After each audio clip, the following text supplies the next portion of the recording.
llegó el momento en el que vamos a compartir un poco de música. En realidad te vamos a adelantar y te voy a contar por qué.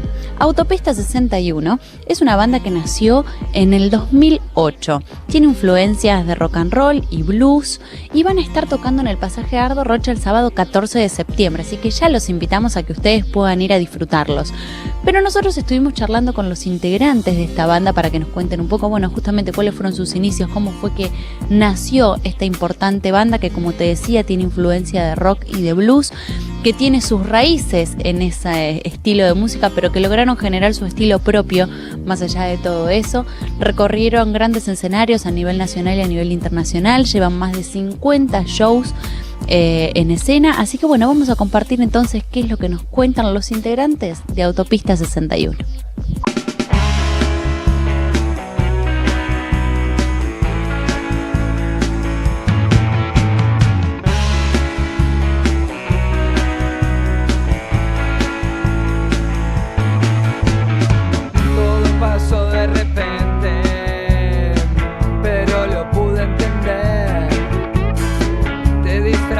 De buena y yo te quise creer. Bueno, estamos con Charly y con Adrián, la voz y la guitarra de Autopista 61. Chicos, queremos saber cómo nace el amor a la música, en tu caso.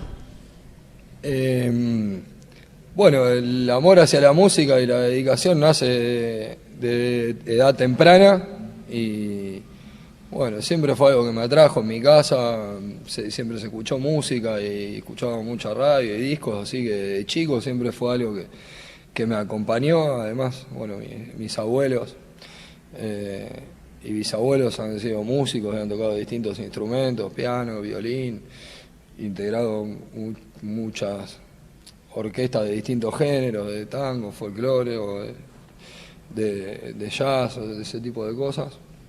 Y siempre fue algo que estuvo, digamos, vinculado conmigo, la música, desde siempre. Yo quiero que me cuentes la anécdota de quién te regaló la primera guitarra. Bueno. Sí, que me cuente. Bueno, no es que me la regaló, sino que me acompañó a comprarla a José, que fue mi primer maestro, y fue para un cumpleaños mío, ahora justo, mirá, ahora. Mañana. Adelantamos el feliz cumpleaños para Adrián. Bueno, muy gracias. Feliz cumpleaños mañana. a Vamos a aclarar que José Tedesco es una de las personas que ha escrito muchas canciones de Los Guasones, pero además de eso, es un grande de la música. Y sí, está muy bueno que lo tengas como mentor. Fue tu mentor, sí, en ese caso. Sí, ahora no lo vemos mucho porque estamos un poco distanciados porque cada uno hace lo suyo. Pero fue, bueno, una persona que a mí me ayudó y me enseñó a tocar cuando empecé. Y lo de la guitarra, yo tenía la inquietud de quererme comprar un instrumento y no tenía dinero, entonces me junté unos manguitos para mi cumpleaños y fuimos a elegir una guitarra eléctrica. Y con esa empecé a tocar y la ha usado él también en algunos shows y todo. Y siempre, bueno,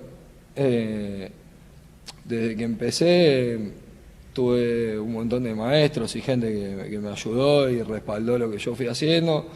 Después más adelante, bueno, cuando empecé a estudiar con Botafogo, ya un poquitito más grande, o mismo ahora con Zarco, que va a venir a la presentación que vamos a hacer acá en el Pasaje, que también es un referente o alguien, viste, que yo siempre miraba en los shows o lo seguía, viste, y trataba de aprender viéndolo.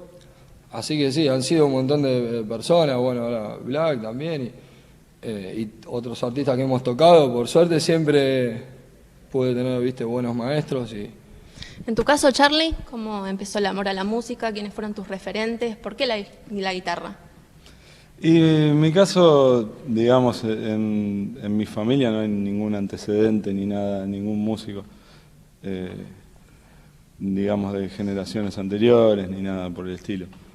Yo tenía un compañero del colegio que me hablaba todo el día de Kiss y me empezó a pasar discos y me volví completamente fanático y me quise comprar una guitarra y empezar a tratar de sacar los temas y todo. Y mi vieja me compró una guitarra criolla cuando tenía, no sé, 11 años y me la llevé a casa y dije, bueno, me encerré en la pieza, me quise poner a tocar y ¿Y no empezaste sonó. vos solo? No, sabés que no, porque no me salía nada. Yo pisaba las cuerdas de una manera incorrecta porque no sabía y no tenía nadie que me explique.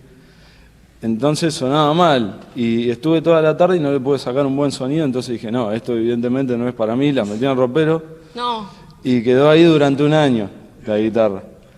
Así que después mi vieja me empezó a decir, bueno, si no vas a ir a aprender, La vamos a compraste, venderla. usala. Claro. Lo mismo que le diría a mi hijo, si la compraste, usala. Claro, me empezó a amenazar con venderme la guitarra y dije, no, voy a ir a un profesor, qué sé yo.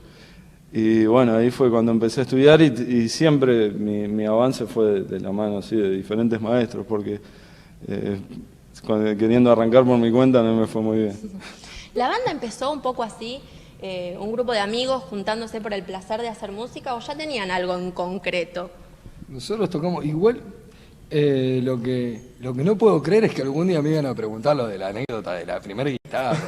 Obvio, Y hay ¿cómo partes no te de la... esa anécdota que no se pueden contar. No, sí, El estabas viaje de en... ida a la casa de música. por Estabas ejemplo. en Buenos Aires, viste el obelisco, Sí, bueno, Epifanía, bueno, sí, la eso guitarra también. es lo mío. Sí, me gustaba, no, eso sí, también, sí. Bueno, de la banda empezamos ya, yo empecé, tocaba con él en la escuela, en EMU, donde estudiábamos juntos. En el EMU, Sí, sí, ahí famoso el EMU. y ahí nos acá en La Plata. encontramos por primera vez, ¿no? Y yo la primera vez que toqué en vivo fue con él. Y ya ahí como que pegamos como una onda y si bien no teníamos una relación fluida de vernos todo el tiempo, tampoco nos separamos nunca más, ¿viste? De no vernos, ¿no? Que me ha pasado, te pasa a veces con gente que no la ves nunca más. O que compartiste ciertas cosas, pero con él como que siempre nos mantuvimos viéndonos esporádicamente, ¿viste? Con buena onda y así es que nos conocimos. Y con la banda, bueno, yo empecé con otros muchachos, ¿viste? Con amigos, ¿viste? Algo un poco más informal o en joda, como quien dice. Y bueno, de a poco, ¿viste? Se fueron presentando Y oportunidades. se fueron dando las oportunidades. Sí, así fue creciendo. Fueron dando sus primeros pasos. Sí, empezamos tocando mucho en... Bueno, el primer problema que afrontan todas las bandas es el pagar para tocar y pagar para todo en realidad, ¿no? Como veníamos hablando todo el tiempo. No pasa paguen eso. para tocar, no No. paguen. No paguen No lo para hagan. nada en realidad, no para tocar, ¿entendés? Pero tampoco... Ese era el primer problema que afrontamos, ¿no? El de pagar para tocar. Bueno, ahí desarrollamos como una especie de... Lo contrarrestamos, ¿no? Tocando en teatros, por ejemplo, que no era muy usuales, ¿no? Tocamos en La Nona, para banda de rock, ¿no? En La Nona, en La Lechuza, en El Escudo, en Crisoles, algún otro que me estoy olvidando, en teatros pequeños donde tocábamos nosotros, nos llevábamos nuestras cosas, ¿no? Nuestro sonido con el que ensayábamos, que todavía lo seguimos usando. Y si no, también organizábamos en lugares un poco más grande, por ejemplo, en el teatro, el 565 o en el ópera, lugares así con 2 bandas más, amigas, y hacíamos entre las 3 bandas, alguna historia un poco más copada. Y después empezamos ya a... Bueno, pudimos sortear eso, ¿no? Que era todo un problema porque no tenemos plata nosotros, ¿viste? Ese es el asunto, ¿no? Más grande. O sea, si nosotros tuviéramos dinero para poder hacer eso y decimos, bueno, nos compramos... Lo que pasa a cualquier banda que empieza, Sí, es ¿viste? así. Es un garrón, entonces tratamos de ver la manera de poder generar recursos genuinos de la banda para poder hacer las cosas. Entonces siempre todo lo que vamos haciendo es en función de que lo que generamos nos permite hacerlo, porque si no, no se puede avanzar. Entonces, bueno, nunca hacemos... o nos planteamos algo que no podemos nosotros generarlo por nosotros mismos, porque si no nos veríamos frustrados. Pero eso fue un poco el comienzo. Les quiero preguntar un poco por las canciones que ustedes tienen. Todo el material, el repertorio que ustedes tienen es creación propia. ¿Cómo es el proceso creativo de hacer una canción, los arreglos musicales, las letras? ¿Se encargan todos juntos? ¿Hay alguien en particular del grupo? ¿Cómo es eso?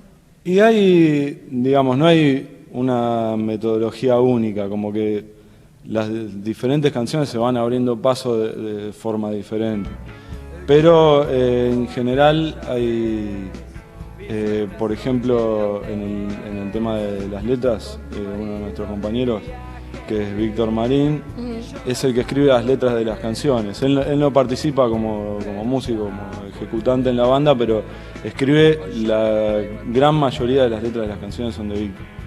Después puede haber algún caso en el que haya algún tema que tenga una letra de él, yo algún tema que hago yo que por ahí se me ocurre con la letra también, pero la mayoría se trabaja muchas veces sobre textos de Víctor con ideas. Modificaciones tienen, ¿no? Sobre eso adaptamos un poco a las músicas que se nos van ocurriendo, le agregamos alguna cosita o le quitamos más bien a veces palabras, cosas de sobre, que mantenemos la idea y siempre son, digamos, relatos de cosas que si bien las escribe Víctor, digamos, están un poco relacionadas a cosas que nosotros conocemos o que hemos visto, o relatos de ese tipo, ¿no? De personajes o cosas ocurrentes, viste, que no existen.